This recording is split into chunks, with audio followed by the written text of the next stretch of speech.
जय श्री सीताराम, जय श्री राधे राधे। प्रभु की कृपा आप सब पर बनी रहे, ईश्वर से मेरी यही कामना है। और इस कामना के साथ मैं श्री भागवत जी का पाठ करने जा रही हूँ, जो कि पेज दूसरा है। जो त्रुटियाँ होगी, गलती होगी, माफ़ कीजिएगा।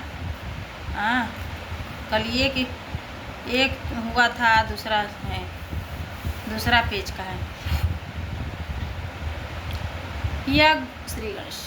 श्री भागवत जी की जय। यज्ञो मोक्षं तथा वीक्ष्य पुराधात् तापि विस्मतीतः सत्यलोके तुलाबध्यान्तोलयत्मा यत् धनान्यजः लघुन्यानि जातानि गौरवेणेदं महतं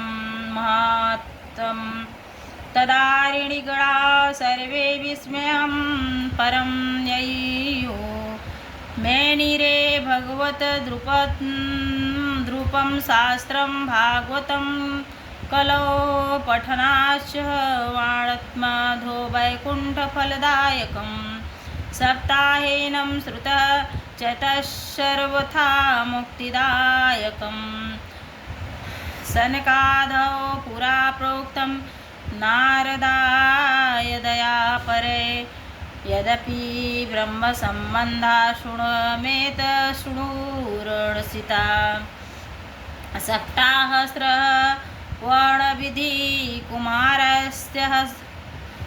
कुमारस्थस्य भ्रासितः। पूर्व काल में श्रीमद् भागवत के श्रवण से ही राजा परीक्षित की मुक्ति देखकर ब्रह्मा जी को भी बड़ा आश्चर्य हुआ था। उन्होंने सत्यलोक में तराजू बांधकर सब साधनों को तौला। अन्य सभी साधन तौल के हल में पड़ गए। अपने महत्व के कारण भागवत ही सबसे भारी रहा। यह देखकर सभी ऋषि मुनियों को बड़ा विस्मय हुआ। उन्होंने कलयुग के इस द्रुपद भागवत शास्त्रार्थ को ही पढ़ने सुनने से तत्काल मोक्ष देने वाला निश्चय किया।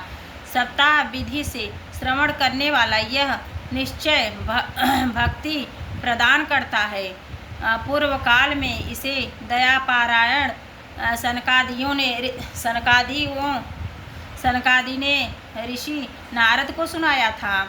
यद्यपि देवर्षि ने पहले ब्रह्मा जी के मुख से इसे श्रवण कर लिया था, मतलब सुन लिए थे। ब्रह्मा जी के मुख से पहले देवर्षि नारद ऋषि सुने थे। तथापि साप्ताहिक श्रवण की विधि तो उन्हें सनकादि ने ही बताई थी।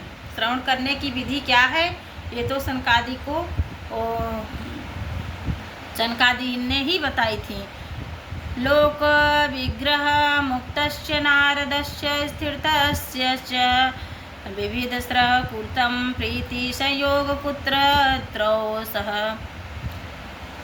सनक जी ने पूछा, सांसारिक पंचम से मुक्त एवं विचारणशील नारद जी का सनकादि के साथ सहयोग कहाँ हुआ और विधि विधान के श्रवण में उनकी प्रीति कैसे हुई। इधर मैं संस्कृत में पढ़ रही हूँ, उसका अर्थ भी बता रही हूँ, बगल में अर्थ भी पढ़ रही हूँ। अत्र ते कीर्तयिष्यामि भक्तियुक्तं कथानकं सुखेन ममं यक्तो यप्रोक्तोत्तरः शिष्यविचार्यश्च एकादाहि विशालायां तत्वार ऋषियो मलां सत्यसांगार्थ समायाता अंतर्दिश्रुतस्य नारदम। सूत जी ने कहा, अब मैं तुम्हें वह भक्ति पूर्वक कथा सुनाता हूँ जो सुखदेव जी ने मुझे अपने अन्य शिष्य जानकर एकांत में सुनाया था। एक दिन विशालपुर में वे चारों निर्मल ऋषि सत्संग के लिए गए। वहाँ उन्होंने नारद जी को देखा। कथम ब्रह्मादिक मुखम कुतश्चिन्तातुरो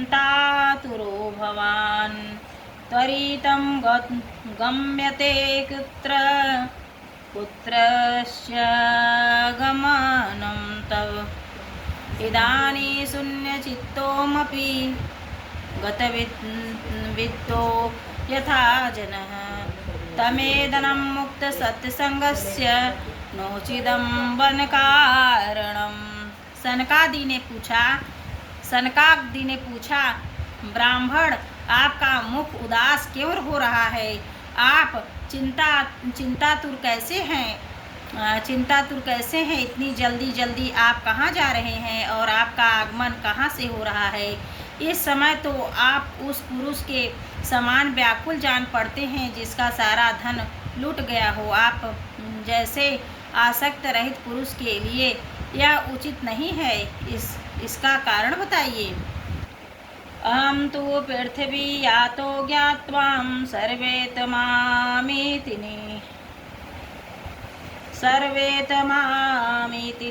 पुष्करं स प्रयागं च काशी गोदावरी तथा हरिक्षेत्रं कुरुक्षेत्रं श्रीरंगं सेतुबन्धनम् एममादिषु तीर्थेषु भ्रमणां इतस्ततः नापश्यन् कृत्यचिर्क्षमं मनं सन्तोषकारणम् कलिना धर्ममित्रेण धरेयं बाधितान्धुना। सनकादि ने पूछा ब्राह्मण, आपका मुख उदास क्यों हो रहा है? आप चिंतातुर कैसे हैं इतना जल्दी? इसका कारण यह उचित नहीं है। इसका कारण बताइए। नारद जी ने कहा, मैं सर्वोत्तम लोक समझकर पृथ्वी में आया हूँ। नारद जी ने कहा, मैं सर्वोत्तम लोक समझकर पृथ्वी से आया हूँ। यह पुष्कर, प्रयाग, काशी, गोदावरी, नासिक, हरिद्वार, कुरुक्षेत्र, श्रीरंग और सेतु बंधन आदि कई तीर्थों में मैं इधर उधर विचरता रहा, किंतु मुझे कहीं भी मन को संतोष देने वाली शांति नहीं मिली। इस समय अधर्म के सहायक कई युगों सारी पृथ्वी को पीड़ित कर रखा है। सत्यनास्ति तमं शौचं दयादानं न विद्यते उदरं विडेयो जीवा बमाकाकुटभाषिण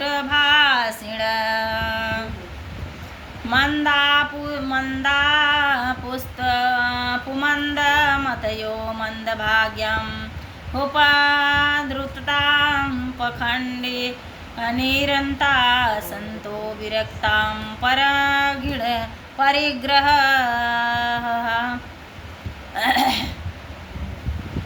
तरुणै प्रभूतांगेहं श्लोको बुद्धिदायकं कन्या विक्रणीलोभा दंपतीनां च कलकलम् आश्रम्योन रुद्रास्थितीर्थानि सरितस्थनान्ता देवतायतनान्यतः दृष्टो नष्टानि भूरिशः। अब यहाँ सत्य, तप, शौच, बाहर भीतर की पवित्रता, दया, दान आदि कुछ भी नहीं है। बेचारे जीव केवल अपना पेट पालने में लगे हुए हैं। वे असत्य भाषी, झूठ बोलने लगे हैं, असत्य वाणी बोलने लगे हैं, असत्य बोलने लगे, आलसी हो गए हैं, मंद बुद्धि के हो गए हैं, भाग्यहीन हो गए हैं, अपने कर्म के अनुसार उपद्रवी ग्रस्त हो गए हैं। जो साधु संत कहे जाते थे वे पूरे पाखंडी हो गए हैं। देखने में तो वो विरक्त हैं, किंतु स्त्री धन आदि सभी का परिग्रह करते हैं। घरों में स्त्रियों को राज्य सलाहकार बने हुए हैं। लोभ से लोग कन्या विक्रय करते हैं और स्त्री पुरुष के कलह मचा रहा है। स्त्री पुरुष में कलह मच रहा है।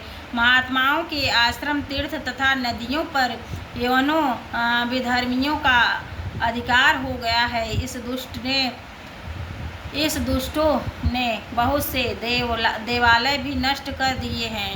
इस समय यहाँ न कोई योगी है और न सिद्ध है, या ज्ञानी है और न ही सत्कर्म करने ही वाला है। सारे साधन इस समय कली रूप दावानलय से जलाकर भस्म हो गए हैं। इस कलयुग में सभी देशवासी बाजारों में अन्न बेचने लगे हैं। ब्राह्मण लोग पैसा लेकर वेद पढ़ते हैं और स्त्रियां वेश्यावृत्ति से निर्वाहन करने लगी हैं। अदृष्टशूलां जनपदा शिवशूलादृजातयः कामिन्यः केशशूलिन्यः सम्मन्ति कलहविह कलाविह एवं पश्यन्तं कलेशदोषान् पर्यटन् वनीमहं यमुनं तटमापन्नो यत्र लीला हरेर्भूतः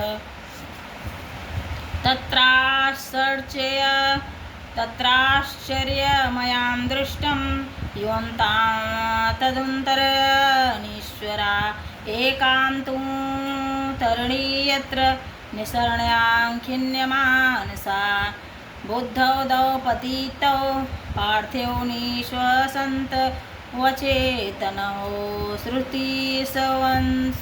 श्रुतिसन्ति प्रबोधन्ति रुदती च तयो पुरः। इस तरह कलयुग के दोष देखता है, इस तरह कलयुग में दोष देखता है और पृथ्वी पर विचरता हुआ मैं जमुना जी के तट पर इस प्रकार मैं कलयुग में दोष को देखते हुए और पृथ्वी पर विचरण करते हुए जमुना के तट पर पहुंचा, जहां भगवान श्री कृष्ण ने अनेकों लीलाएं हो चुकी हैं।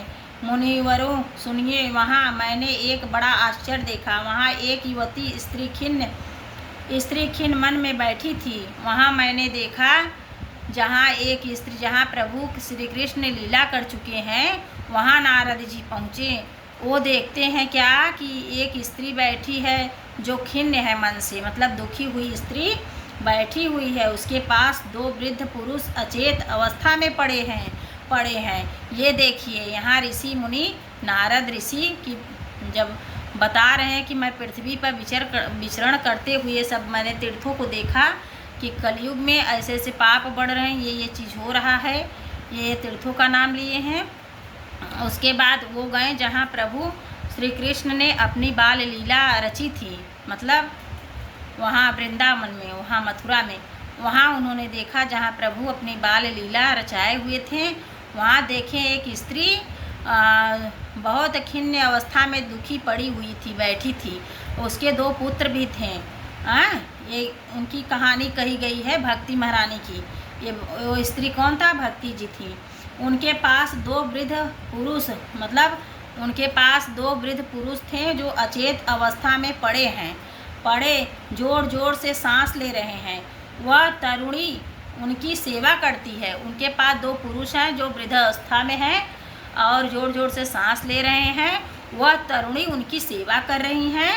करती हुई कभी ये चेत कराने का प्रयत्न करती है उन्हें, कभी उनके आगे रोने लगती है। वह अपने शरीर के रक्षक परमात्मा को दसों दिशाओं से देख रही थी। उसके चारों ओर सैकड़ों स्त्रियां उसे पंखा झला रही थी और बार बार समझाती जाती थी। दूर से यह सब चरित्र देखकर मैं कुतूहलवश उसके पास चला गया। उसे देखकर वह युवती खड़ी हो गई और बड़ी व्याकुल होकर कहने लगी, 10 दिक्षु निरीक्षन्ति रचिन्तारं निजं वपु विज्यमानं सतस्त्रीभिः बोधध्यामाना मुहुर्मुहुः दुष्ट्वां दुराग्रगतः सोमं कौतुकेन तदन्तिकं मा दृष्ट्वा ज्योतिष्णां वालां विहला चाब्रवीद्रवचः। जय श्री कृष्ण। वही जो है कह रहे हैं, बार बार समझाती जाती थी और दूसरे से यह सब चरित्र देखकर मैं कुतूहल वंश उसके पास चला गया। मुझे देखकर यह युवती खड़ी हो गई और बड़ी व्याकुल होकर कहने लगी, अष्टम शिवम वेदम क्यों प्रमुच्यते केशोशमपि। और ये ऋषि मुनि वहाँ पहुँचे भक्ति महारानी के पास। उनके 2 पुत्र थे जो वृद्धा हुए थे और अचेत पड़े थे, और वो उनको सेवा कर रही थी। और भक्ति महारानी को सब पंखा कर रही स्त्रियां थीं, वो सब समझा रही हैं भक्ति महारानी को। ये सब करते हुए वो पहुँचे, देखें और भक्ति महारानी के पास पहुँचे। कौन? ऋषि मुनि। तो व्याकुल होकर कहने लगे। युवती खड़ी हो गई। कौन? भक्ति महारानी खड़ी होकर ऋषि मुनियों के सामने व्याकुल होकर कहने लगी। क्या कहने लगी वो तो अब कल दूसरे पृष्ठ पेज में पढ़ेंगे। अब आज इतना ही, क्योंकि ज़्यादा हो जाएगा फिर कोई सुन नहीं पाएगा ना। जय श्री सीताराम।